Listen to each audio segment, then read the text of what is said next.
Hello everyone, स्वागत है आप सभी का आपके अपने यूट्यूब चैनल अजमत एजुकेशन में। आज हम इस वीडियो में डिस्कस करेंगे झारखंड के आदिवासी समाज में महिलाओं की स्थिति के बारे में। तो चलिए शुरू करते हैं। गैर आदिवासी समाज की तुलना में आदिवासी समाज में औरत की स्थिति कुछ आज़ाद नज़र आती है, लेकिन इस समाज में भी इनके अधिकार एवं स्थिति पुरुषों की तुलना में कम है। इस समाज में औरतें भी पुरुषों की तरह आर्थिक गतिविधियों में निर्णायक होती हैं। आर्थिक क्रियाकलापों में वे पुरुषों के समान या उनसे बढ़ चढ़कर भाग लेती हैं। आदिवासी समाज की औरतें पुरुषों से अधिक परिश्रमी होती हैं। इसके बावजूद भी पिता प्रधान पारिवारिक संरचना के कारण आदिवासी महिलाओं की स्थिति पुरुषों से निम्न है। आदिवासी समाज में परिवार संचालन के केंद्र में महिला होती है, परंतु पुरुष ही निर्णायक होते हैं। परिवार संचालन एवं समाज संचालन में पुरुष सोच एवं मूल्य दोनों हावी हैं। राजनीतिक भागीदारी में तो महिलाओं की निर्णायक भागीदारी का अभाव दिखता है। आदिवासी समाज में औरत के लिए सबसे बड़ी बात है उसे डाइन करार दिया जाना। इस अंधविश्वास के कारण आदिवासी महिलाओं को कभी कभार सामाजिक क्रोध और क्रूरता का शिकार होना पड़ता है। जिस औरत को बच्चा नहीं हो रहा या उसका पति मर चुका है या जो कई बार असफल विवाह का शिकार हुई है, उसे डाइन करार दिया जाता है। उसे आम जनता के सम्मुख घोर अपमानित किया जाता है।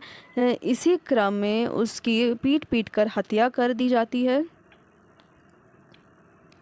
समाज में व्यापक इस क्रूर प्रथा के खिलाफ ना जनजाति समाजों की स्वशासी प्रणालियों के संचालक आवाज़ उठाते हैं और ना पुलिस थानों में इसकी सुनवाई होती है। आंकड़े बताते हैं कि झारखंड के आदिवासी समाज में 1971 तक लिंग अनुपात अधिक रहा है, लेकिन 1981 से वह अनुपात घट रहा है। वर्ष 1951, 61 एवं 71 की जनगणना के अनुसार प्रति हजार आदिवासी पुरुषों में औरतों का अनुपात क्रमशः 1007, 1014 और 1003 रहा है। 1981 में यह अनुपातिक संख्या घटकर 975 हो गई। 2001 में वह अनुपात और घटा और 941 पर आकर रुका है। आदिवासी समाज में प्रति हजार पुरुषों पर औरतों की संख्या में तीव्र गति से हो रही यह कमी झारखंड में विकास के नाम पर जारी उद्योग खनन और विस्थापन के साथ साथ बढ़ती बेरोजगारी का परिणाम है। यह आदिवासी समाज के परंपरागत मूल्यों पर पड़ने वाली आधुनिकता की उस मार का संकेत है जिसकी कीमत सबसे पहले और सबसे ज़्यादा औरतों को चुकानी पड़ती है। आज झारखंड में जो परंपरागत जनजातीय पंचायतें जीवित और सक्रिय हैं, उनमें किसी भी स्तर पर औरतों की भागीदारी नहीं देखने को मिलती है।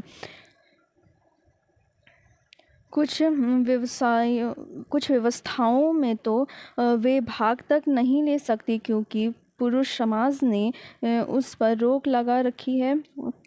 यद्यपि स्वशासन की इस जनजातीय प्रणाली में औरतों की भागीदारी के इतिहास को लेकर कई मतभेद हैं। साधारण तौर पर इतिहासकार यह मानते हैं कि झारखंड में अंग्रेजी हुकूमत के दौरान ही जनजातीय स्वशासन की प्रणाली में औरतों के अधिकारों और भागीदारी पर प्रतिबंध लगाया गया था। इसके पहले औरतें भी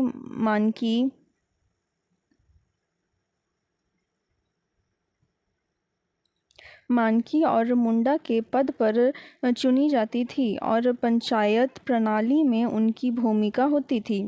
गैर आदिवासी समाज की तरह आदिवासी समाज में यह देखने को मिलता है कि महिला पुरुष के कुछ ऐसे आर्थिक सामाजिक कार्य हैं जिनकी अदला बदली नहीं की जा सकती है। अगर आपको हमारा वीडियो पसंद आ रहा है तो वीडियो को लाइक करें, चैनल को सब्सक्राइब करें और ज़्यादा से ज़्यादा वीडियो को शेयर करें और कमेंट करना ना भूलें। झारखंड के अनेक जनजातियों में स्त्रियों की भिन्न भिन्न स्थिति देखी जा सकती है। जैसे कि संथाल महिलाओं के लिए हल जोतना, बीज बोना एवं छप्पर छाना वर्जित है। वे हाट बाजार में सामानों की खरीद बिक्री कर सकती हैं, लेकिन शिकार, पूजा अर्चना एवं पंचायत की बैठक में भाग नहीं ले सकती हैं। मुंडा जाति में स्त्रियों को हल का स्पर्श करना भी वर्जित है। मुंडाओं का परिवार पिता प्रधान होता है, जहां पिता का अधिकार स्वरूपी होता है। मुंडा स्त्रियों परिवारों की अर्थव्यवस्था को सुदृढ़ बनाने में सहयोग कर सकती हैं, लेकिन वे संपत्ति की उत्तराधिकारी नहीं बन सकती हैं। उरांव जनजाति में लड़कियों को शादी के बाद पिता के पुरखों को श्रद्धांजलि देने से मुक्त रखा जाता है। लड़की को पिता की संपत्ति से पूरी तरह से वंचित होना पड़ता है। उरांव जनजाति में परित्यक्ता को पूर्ण विवाह की इजाज़त दी गई है। वह पूर्ण विवाह होने अथवा नहीं होने दोनों ही स्थितियों में पिता के घर आ जा सकती है, परंतु परिवार समाज में उसका कोई अधिकार नहीं होता है। वह परिवार के किसी काम में सलाह मशवरा नहीं दे सकती है।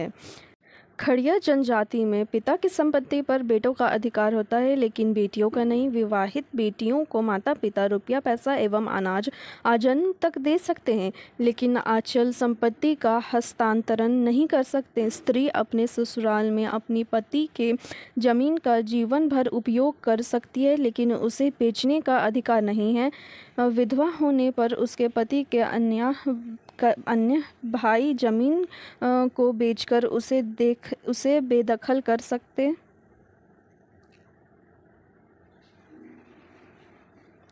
हैं। इस तरह के कठोर प्रतिबंध अन्य जनजातियों में भी हैं। धार्मिक स्थलों और अनुष्ठानों यह अंतर स्पष्ट रूप से नज़र आता है। पाहन के रूप में पुरुष ही धार्मिक कार्यों का संपादन करते हैं। शरणार्थल पर भी महिलाओं का प्रवेश पर कई तरह के प्रतिबंधात्मक विशेष लागू हैं। धार्मिक मान्यताओं से जुड़े अनेक पर्व त्योहारों में आदिवासी महिलाएं एवं पुरुष के साथ हाथ मिलाकर नृत्य, गीत, संगीत में भाग ले सकती हैं। यह तो सर्वविदित है कि संपूर्ण आदिवासी समाज सदियों से अपने अस्तित्व रक्षा हेतु संघर्ष करता आ रहा है। उसे संघर्ष में जागरूकता और संख्या के दृष्टिकोण से महिलाओं की भागीदारी कम है। आज पूरे संसार में जहां आधी आबादी स्त्रियों की है और विश्व समाज स्त्रियों को कम से कम आधा हिस्सा हक देने की और आग्रह है, तो आदिवासी समाज में भी स्त्रियों को न्याय संगत हिस्सेदारी देने के संबंध में मन बनाना चाहिए। अब तो विधानसभा और लोकसभा में भी महिलाओं को 1/3 सीट अनिवार्य रूप से देने की बहस हो रही है। अगर आपको हमारा वीडियो पसंद आ रहा है तो हमारे चैनल को सब्सक्राइब करें, हमारे वीडियो को लाइक करें और कमेंट करना ना भूलें। Thanks for watching.